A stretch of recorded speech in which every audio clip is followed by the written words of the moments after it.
depuis le palais des festivités sur la terrasse, comme vous le voyez.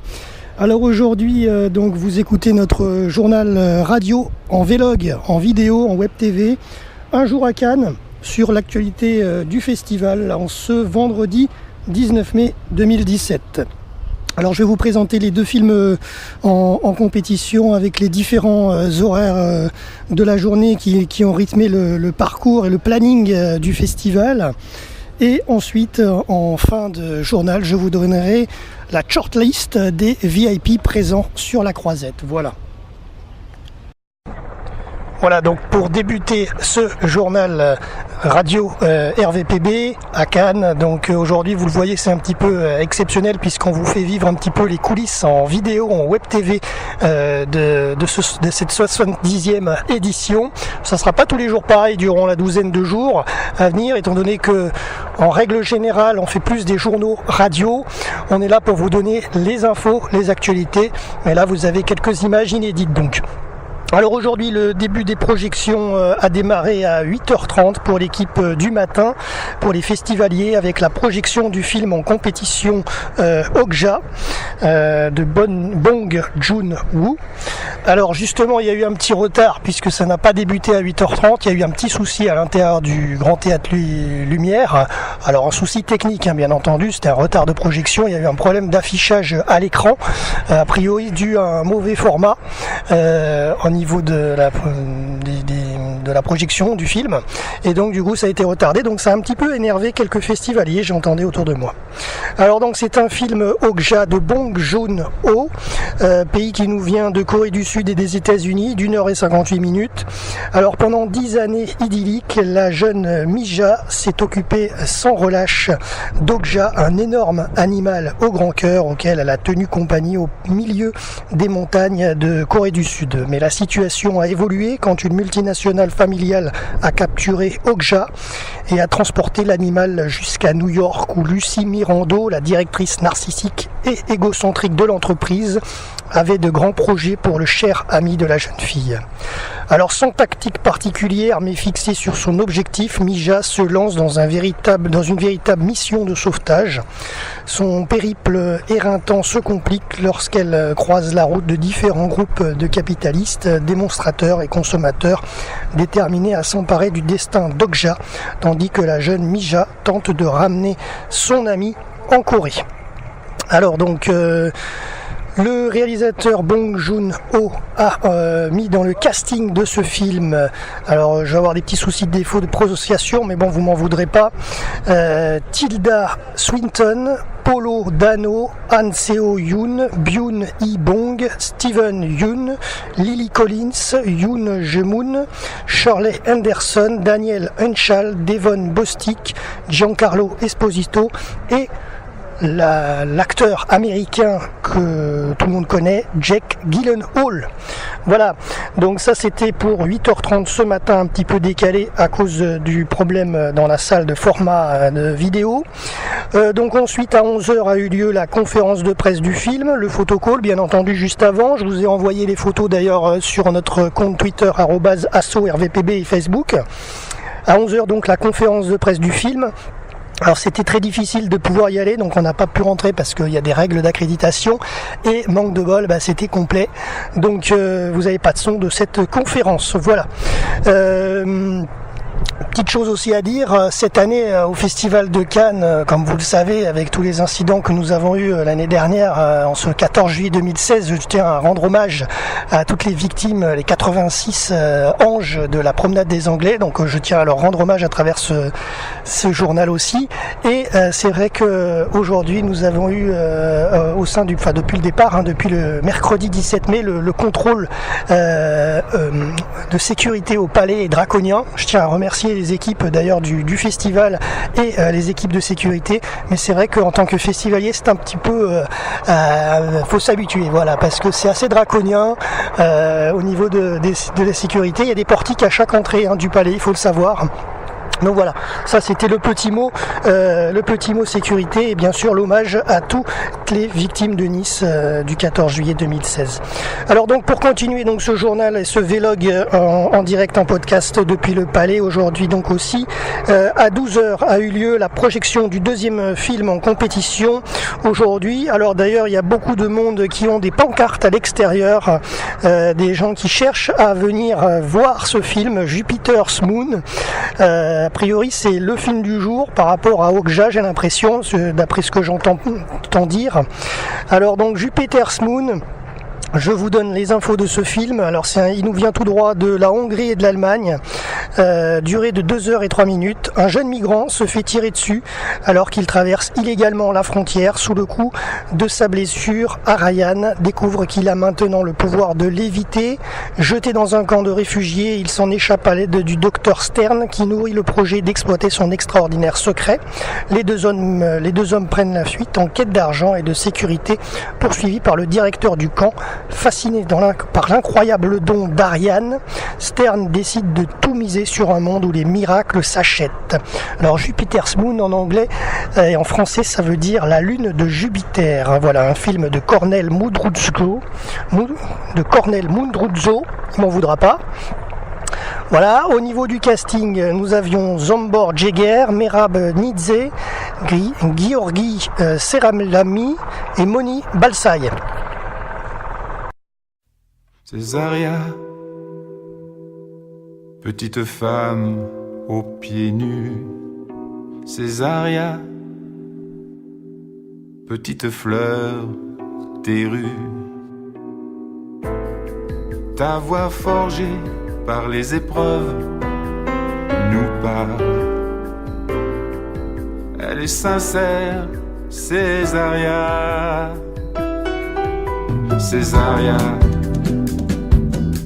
petite dame aux pieds nus de ton île, les alizés nous ont portés tes mélodies et tes complaintes. C'est la morna, Césaria. La morna, c'est la musique de ton île. Elle chante la terre, le soleil, la souffrance de tes frères. Césaria, ta voix lascive et envoûtante, façonnée par les épreuves et par le temps, parle à nos cœurs et à nos âmes. Césaria, c'est la saudade, la saudade, saudade, saudade, saudade, saudade. Elle est l'âme de ton île, elle chante la terre, le soleil, la souffrance de tes frères. Elle porte en elle les amours et les peines. Sa langueur est une douce nostalgie. Césaria, grande artiste reconnue, tes chansons et tes rythmes sont des voyages. Ils ont fait le tour de la terre pour chanter si bien ton Cap-Vert.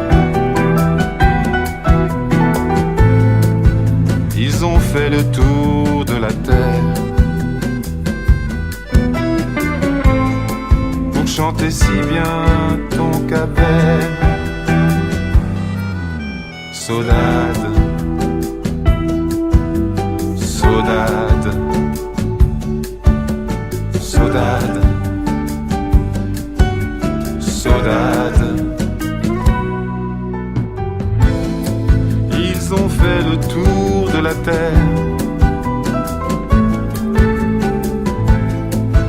chanter si bien ton Cap-Vert. Ils ont fait le tour de la terre pour chanter si bien ton Cap-Vert.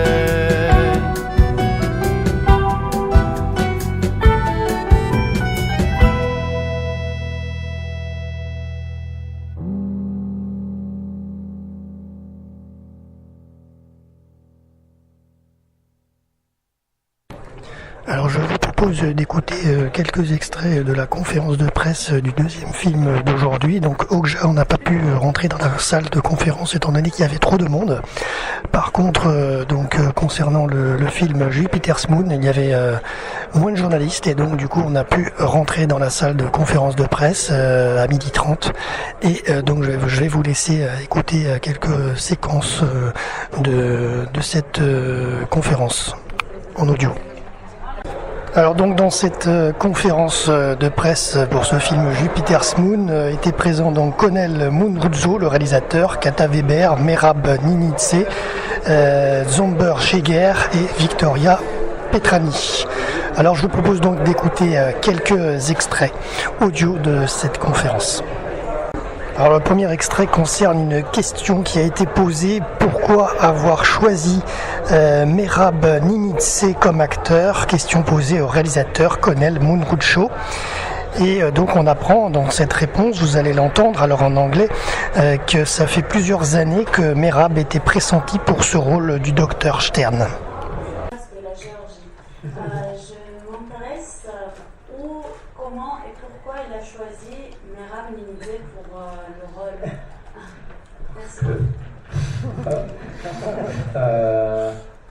I saw Merab in a Russian movie by Alexei German, Paper Soldiers, and that was really touching for me, especially his play. And I'm targeting several times to have him, but he said no. And then I targeting more, and I gave the script this one, and luckily he picked up. I think what he can do as an actor is just so unique, and that the quality is acting, which is in between own personality and high level acting. It's really on the edge, and it comes together. It's very rare. It's just really fantastic in my eyes, so I'm so happy to work with him. And maybe we could ask Merab Ninitse why this time he said yes. Yeah, he wouldn't leave me alone.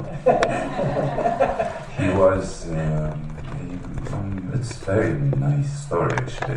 It took a couple of years that we really worked together, and I really thank you for not giving up on me. And I think it was because I was scared, because it was very demanding. I thought I had to learn Hungarian. I was afraid of language barrier because it spoils your performance. So that was the point. I loved Edward Cornell's movies. I thought he was great always, without knowing him personally.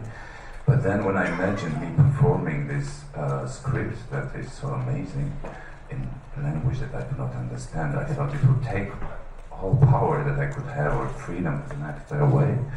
And I think it was like fear of that, and nothing personal. On the good end of the story, it's a happy end, because he persecuted me for years. It didn't start last year.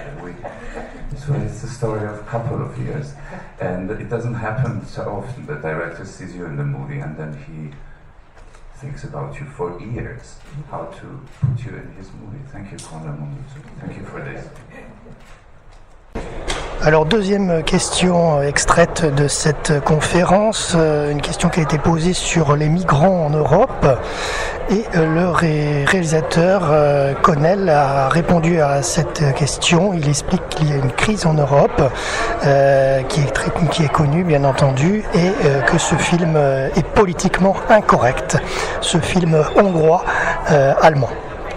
Looking for answers. Supported by the government, but also supported by the nation, I have to say. and still it is true. This is a strange country, but from inside it's definitely not as black and white than from outside.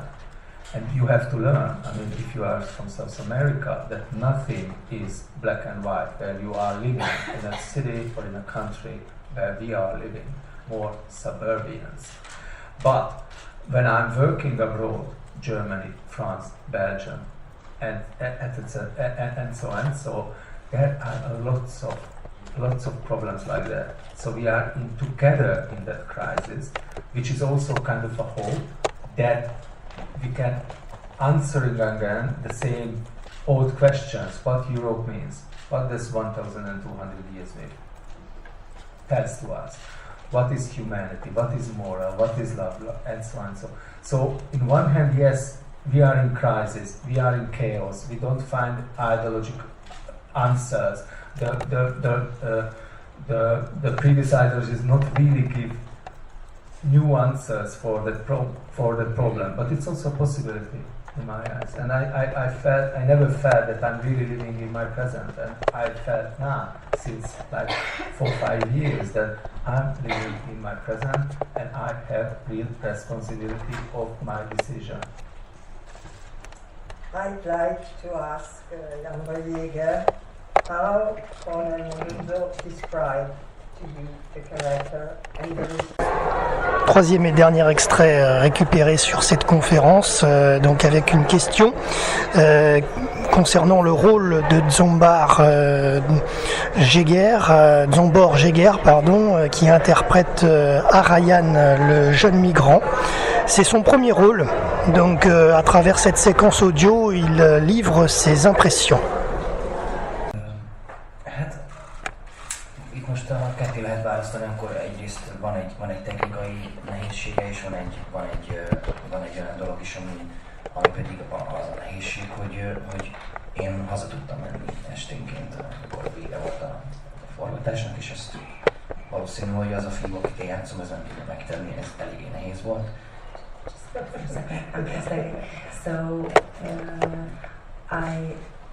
We have to divide two things here. One is the technical difficulty which I had to fight during the flying scenes, and the other one is the emotional, the simple fact that I could go home after the shooting days, and most probably the person or the character whom I'm representing cannot. So that was kind of an emotional difficulty to face. És a technikailag pedig nem volt egyszerű, nyilván a magasság miatt semminek. Ez nem volt egyszerű. Yeah, so pleased to say. Technically, it was really not easy for me up in the air, so the height. I add here as a producer that it was 30-40 meter, like actual 30-40 meter. So yes, he says it was difficult. Well done. Il lui a dit qu'elle lui donnerait le jour à un enfant sans faire l'amour, qu'elle cacherait son corps, des yeux des hommes sous un château, c'est clair. Il lui a dit qu'elle ne devait dans ses soupirs ressentir le moindre plaisir, qu'elle devait le protéger de ses désirs qui font sombrer. C'est clair, on sait.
Alors ensuite à 12h30 a eu lieu la conférence de presse de ce film Jupiter's Moon, très attendu, donc comme je vous le disais aujourd'hui. Ensuite à 16h a eu lieu la projection du film hors compétition en français Visage Village de Agnès Varda, film d'1h29. 19h, deuxième projection et montée des marches du soir de la soirée avec le film en compétition Okja de Bong Joon-ho. Voilà, donc le film de ce matin monte les marches ce soir à 19h avec toute l'équipe et avec notamment Jake Gyllenhaal présent aujourd'hui. Ensuite à 22h, deuxième projection du film en compétition Jupiter's Moon de Cornel Mundruczó. Et dernière projection, c'est la séance de minuit, à 12h30, projection du film hors compétition A Prayer Before Dawn, une prière avant l'aube, film français de Jean-Stéphane Sauvert d'1h56. Voilà. Alors évidemment, on peut pas évoquer un petit peu dans tous nos journaux le marché du film, hein, bien sûr il faut le faire, puisque le 70e Festival de Cannes, c'est aussi un marché du film incroyable qui a lieu tous les jours, hein, durant la douzaine de jours, jusqu'au 28 mai, et donc le marché du film, je vous ai pris quelques images. C'est un peu pour ça aussi aujourd'hui que je vous montre ce journal en vidéo. Donc vous pouvez voir quelques petites images de ce qui se passe en interne au marché du film. Et d'ailleurs là où je me situe, là où vous avez vu que j'étais au tout début de notre journal, c'est sur la terrasse de l'Érins. Et d'ailleurs on y va par le marché du film, on y accède, voilà, sur cette belle terrasse. Donc le marché du film, bien sûr, événement incontournable du Festival de Cannes, ainsi que le village international qui est juste en dessous de moi, que vous avez vu aussi en tout début de journal, en vidéo, voilà, donc que dire de plus là-dessus ? Si ce n'est que c'est quand même un des plus gros événements, bien entendu, de cinéma dans le monde. Alors petit aparté dans notre journal radio et vidéo aujourd'hui, petit aparté pour la 70e édition de ce festival. Alors vous le voyez en vidéo dans notre journal, il y a l'Institut national de l'audiovisuel qui a présenté 24 images pour le Festival de Cannes dans les yeux de Pierre Lescure, Gilles Jacob et Thierry Frémaux. L'Institut national de l'audiovisuel, donc le LNA, célèbre le 70e anniversaire du Festival de Cannes avec l'exposition 24 images. Donc vous les avez dans notre vlog. Je les ai aussi publiés sur notre compte Facebook, Twitter, Asso RVPB. Donc Pierre Lescure, Gilles Jacob et Thierry Frémaux nous livrent sous forme de courts entretiens filmés l'atmosphère, les secrets, les anecdotes, les souvenirs ravivés par ces images, 24 au total, qui ont été sélectionnées dans le fonds photo de l'INA, donc l'Institut national de l'audiovisuel. Ces contenus vidéo exclusifs, voilà, c'est en photo, hein, mais des contenus vidéo sont à découvrir dans l'application mobile dédiée 24 images conçues par l'INA. Donc là, ce que vous voyez à l'écran sur RVPB, c'est les 24 photos émouvantes, drôles, insolites. Ces clichés sont les témoins d'une époque qui a façonné le festival. Alors justement, pour visionner les vidéos, vous pouvez télécharger gratuitement l'application 24 images sur Apple Store et Google Play. Voilà. Voilà, donc à l'heure où je vous parle, il est 15h50 et a lieu en ce moment sur les marches l'entrée des acteurs et de la réalisatrice Agnès Varda pour son film hors compétition Visage Village au Festival de Cannes aujourd'hui, en ce vendredi 19 mai 2017. Je vous laisse écouter un petit peu le speaker. Agnès Varda et JR, les co-réalisateurs de Visage Village.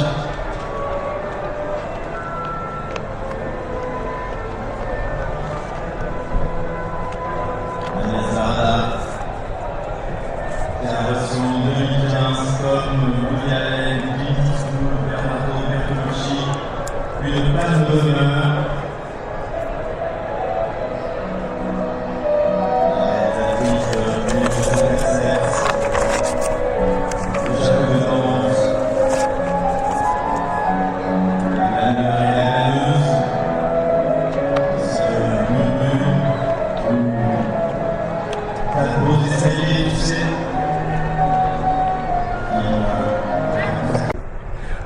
Allez, sans plus attendre, depuis la terrasse des journalistes, eh bien, comme vous voyez en vidéo ici dans notre vlog aujourd'hui, eh bien, je vous donne la shortlist des VIP, des célébrités présentes sur les marches aujourd'hui à Cannes.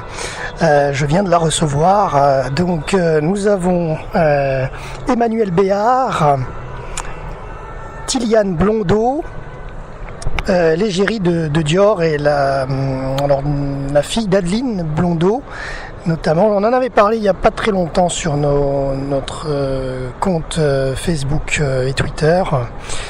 C'est l'égérie de Dior, la plus jeune, je crois, de mémoire. Ensuite, nous avons évidemment Bong Joon-ho, qui est le réalisateur d'un des films en compétition aujourd'hui, Sandrine Bonner, Élodie Boucher, Laurent Canté, Carmen Chaplin, Jessica Chastain, Mathieu Chédid, Souleymane Cissé, Lily Collins, Jérôme Commandeur, l'humoriste, Clotilde Courreau, Jean-Loup Dabadi, Rossi de Palma, Pete Doherty présent également sur la croisette aujourd'hui, Ashgar Farhadi qui était présent lors de la cérémonie d'ouverture mercredi dernier avec notamment Louane. Alors là, il n'y est plus, je pense, Louane, mais en tout cas, Ashgar est présent. Michel Franco, Jean-Paul Gaultier, Hippolyte Girardot, Jake Gyllenhaal, que nous avons entreaperçu durant notre enregistrement de journal aujourd'hui. Puis en plus, il était à la conférence du premier film en compétition. Agnès Jaoui, Reda Kateb, Naomi Kawaz, Sandrine Kimberlin, Michel Larocque, la niçoise, est présente aussi à Cannes aujourd'hui. Eva Longoria, Véronica Loubry. Alors justement, quand j'ai dit Tiliane Blondeau, je me demande si c'est pas la fille de... Je crois bien que c'est ça, j'ai dit une bêtise, une petite coquille. C'est la fille de Véronica Loubry, donc sa fille c'est Tiliane Blondeau qui est présente aussi. Et Véronica Loubry présente aussi aujourd'hui, sa mère donc. Et c'est le footballeur Blondeau, mais alors je n'ai plus le nom. Enfin c'est leur fils, c'est leur fille qui est l'égérie de Dior. Voilà, désolé. Ensuite, nous avons aujourd'hui également présent sur la croisette, bien sûr, Christian Monjou, Olivier Nakache, le chanteur Pascal Obispo, qui d'ailleurs suit notre média RVPB sur Twitter. On lui passe le bonjour. Ruben Östlund, Vincent Pérez, Ashwai Rai Rai, Rihanna, toujours présente depuis hier aussi sur la croisette. Karine Silla, Abderrahmane Sissako, Will Smith, Paolo Sorrentino, Lara Stone. Bien sûr aussi la présidente Uma Thurman qui préside un des jurys du festival. Agnès Varda qui a un film aujourd'hui hors compétition qui est présenté, on en a parlé. Lucy Walker et pour terminer Elsa Zilberstein. Voilà, nous arrivons au terme de notre journal RVPB Un jour à Cannes en vidéo aujourd'hui. Demain, on reprendra le format radio. En ce vendredi 19 mai 2017, à demain sur vipradioonline.fr pour un prochain débrief. C'était Jérôme depuis le Palais des Festivals.